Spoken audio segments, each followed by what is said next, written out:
Welcoming. Good morning. Good morning. I have a 2.5-year-old boy at home who's just crazy about Star Wars. He's in the Star Wars phase. But the funny thing is, he's never watched a single episode of Star Wars. So wondering where he got it from, right? Maybe from me, because I love Star Wars. But what do we do as good parents when your kid is so obsessed with something as stupid as Star Wars? What do? We fuel that obsession. So what did we buy him recently? We bought him a lightsaber, which he's all crazy about for the last couple of weeks. And just last week, or about a week and a half ago, we brought him to Disneyland, and he got to bring his Star Wars, because he knows he's going to meet Darth Vader in Disneyland.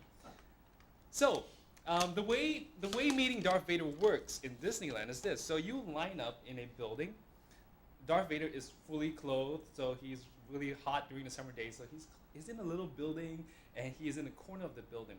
So you line up for about 20 minutes, and then when you're finally there at the front of the line, they will usher you to a small little corner where you can see nothing but just like a photographer from Disney, and then you know there's this little space on the right.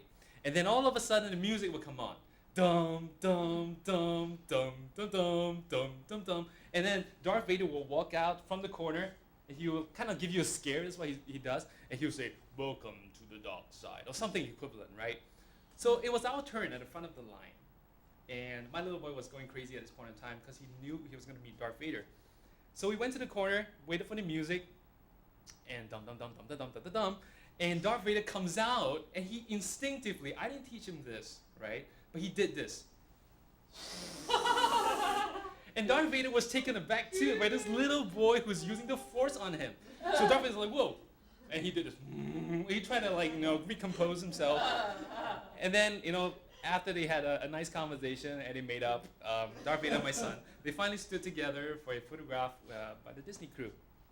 And he was taking pictures and blah, blah, blah. He was still doing the Force on Darth Vader in the pictures. But at the end of it, when we were asked to leave the small little room, he turned to his mom and he said, and he was holding on to his lightsaber, right? And he said, "Mom, Darth Vader no lightsaber?" Because Darth Vader was clothed up like that. And Darth Vader heard it. So he went up to my boy and he did this, showing his little lightsaber on the side. And my boy was like, "Whoa." And then he walked off. It's funny to me how a little boy who hasn't watched any Star Wars can have this concept of the Force and the dark side. Sometimes when I ask him, like, "Jude, do you want to be a Jedi or do you want to be like a Darth dude?" And he vacillates between the two of them. I want to use the Force or I want to join the dark side. The funny thing to me is, how can a little boy who doesn't know much about life actually knows things like good and bad and dark side and forces? It seems like humans intuitively acknowledge the presence of good and evil. Think about it. When you were a young kid, you knew that there were monsters. You know this concept of monsters. You know this concept of people who defeat monsters. You know superheroes, and you know the villains. You know good and you know bad. But what does the Bible tell us about good and evil? And how does that relate to God? It says it in many different places in the Bible. But today I want to raise one particular passage which I find very interesting. Genesis chapter 50, verses 15 to 21. In the NIV, I'm going to read it out for us. When Joseph's brothers saw that their father was dead, they said, "What if Joseph holds a grudge against us and pay us back for all the wrongs we did to him?" So they sent word to Joseph saying, "Your father left these instructions before he died. This is what you are to say to Joseph. I ask you to forgive your brothers the sins and the wrongs they committed in treating you so badly. Now, please forgive the sins of the servants of the God of your father." When their message came to him, Joseph wept. His brothers then came and threw themselves down before him. "We are your slaves," they said. But Joseph said to them, "Don't be afraid. Am I in the place of God? You intended to harm me, but God intended it for good, to accomplish what is now being done, the saving of many lives. So then, don't be afraid. I will provide for you and your children." So he reassured them and spoke kindly to them. This is the word of the Lord. This is the last chapter. Genesis chapter 50 is actually the last chapter of Genesis. And what the author of Genesis has done is, after spending entire 14 chapters on the life of Joseph, he closed the Joseph story with this particular episode. Now, if I didn't give you the chapter and you read the verse by yourself, you might have thought that this would have happened somewhere in the middle of the Joseph story, where he might have met his brothers or his father, and then the brothers became really afraid that he might do something bad to them for what they did to him many, many years ago. But this is Joseph at the end of his life. 17 years ago, before this, Joseph met his father Jacob for the first time in many, many years in Egypt. And he reconciled with his brothers. And they finally got time to get together. And then he wept with them. And then he reconciled with them. And at that point in time, he did say that, hey, all the stuff that you did to me, you sent me to Egypt. Well, God sent it to me, sent me there first to save many people. So why this reiteration of the Joseph story? Why talk about the good that God intended versus the evil that his brothers intended? What are the things that we can understand about good and evil and God from the Joseph story in Genesis 50? There are three things I want to raise to us today. Maybe we can glean from this, or we can understand this from the chapter by reading it itself. But just to raise it up for us to talk about.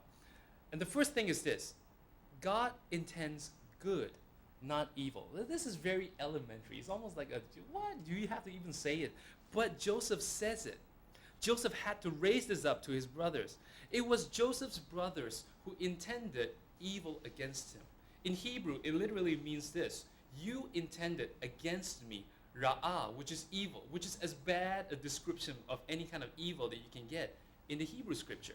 You intended evil against me, but God intended it for good. Joseph's brothers intended evil for him, but God intended good for Joseph. Now, it shouldn't surprise us at this point of time, by reading Genesis from end to end, that God is a good God who intends good things for his people. Genesis chapter 1 begins with this: in the beginning, God, he created something. He declared it was good. It was good. It was good. It was good. It was good. It was very good. God declared the cosmos as good. Every part of his creation by the Creator was declared good. Why? Because he is a good God. And out of the goodness of God, he creates good things. But what the writer of Genesis seems to be doing here in the last part of Genesis is saying God is a good God. He doesn't just create good in the cosmic level, in the universal level. God is not some transcendent God who's generally good. He is in Genesis chapter 1. But here you have God who intends good things for people, for individuals. And here we have a particularization of God's goodness in one person's life, and that is Joseph. This shouldn't surprise us for those of us who have the New Testament. My good friend and yours, the beloved Apostle Paul, says this in Romans. He says, "But God works all things together for the good of those who love him, who have been called according to his purpose." So God intends good things, not evil, for his people.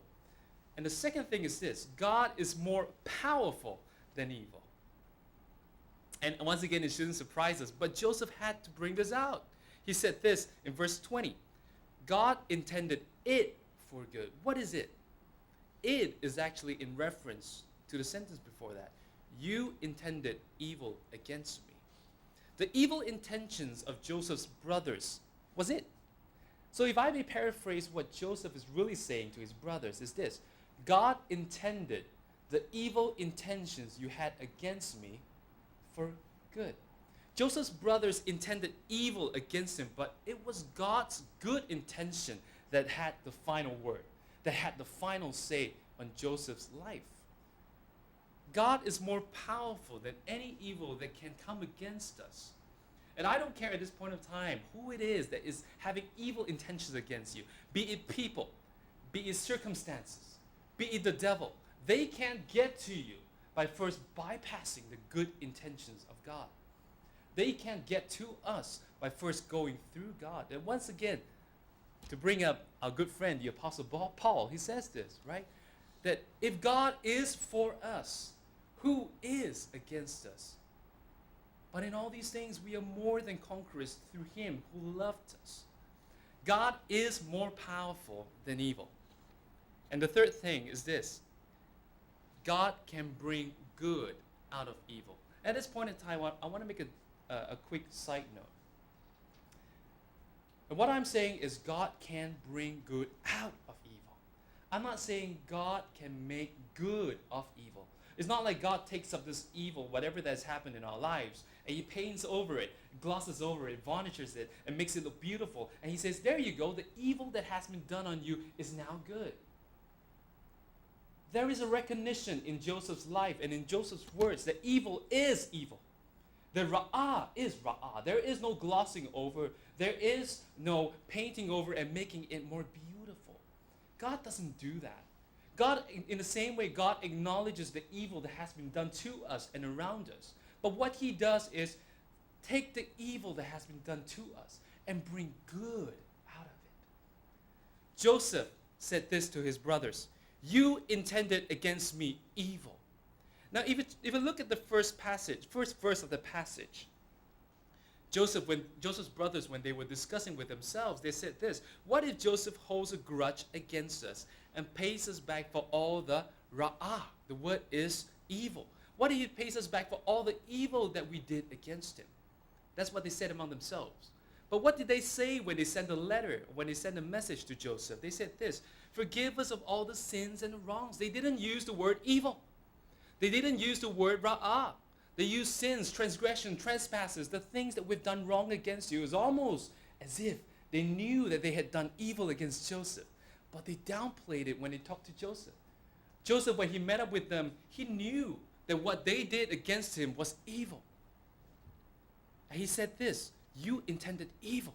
He acknowledged it. It is not okay that you did evil against me. It is not okay that people did evil against you and me. The injustice, the murders, the abuses, the isolation, and all the things that people do against one another, it is not okay. But out of the ashes, God can bring redemption. Out of dead things and dry bones, God can bring new life. And that's what Joseph seems to be saying here. God can bring good out of evil. It is significant that Genesis ends Joseph's narrative with this story. Incidentally, the writer of Genesis spends 14 chapters talking about Joseph. And he spends 13 and a half chapters talking about the great patriarch, Abraham. Most of the material in Genesis, or rather, the person who receives the most attention in Genesis seems to be Joseph and not Abraham. Which is interesting if you think about how the patriarch, Abraham, is such a great person in Jewish history and in Israel's history. So Joseph doesn't seem to be a peripheral character. So at the end of Joseph's life, at the end of 14 chapters, the author of Genesis decides to rehash and to reinterpret everything that has been done to Joseph's life in this part, just before Joseph dies. And it's almost as if Joseph is asked here in the narrative to make sense of all the evil that has been done to him. And what was his conviction? What was his conclusion?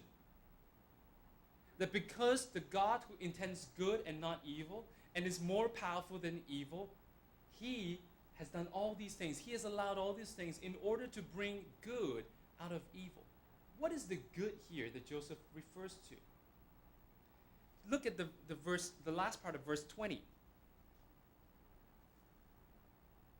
It is in order to accomplish what is now being done, the saving of many lives. This is the good that God brought out of Joseph's life. What is the evil that has been done to you? What is the good that come out of it? Maybe it's for the saving of many lives. And this should not be unusual for us, because this is not unusual for God. Think about this in the New Testament. The cross, the symbol of oppression, the symbol of humiliation, the symbol of evil by the Roman Empire on insubordinating Jews and people who are under the oppression of the Roman Empire. It is a symbol of evil in the days of Jesus. But what did God do? God turned the symbol of evil into a symbol of good. Many of us even wear the cross today. Some of us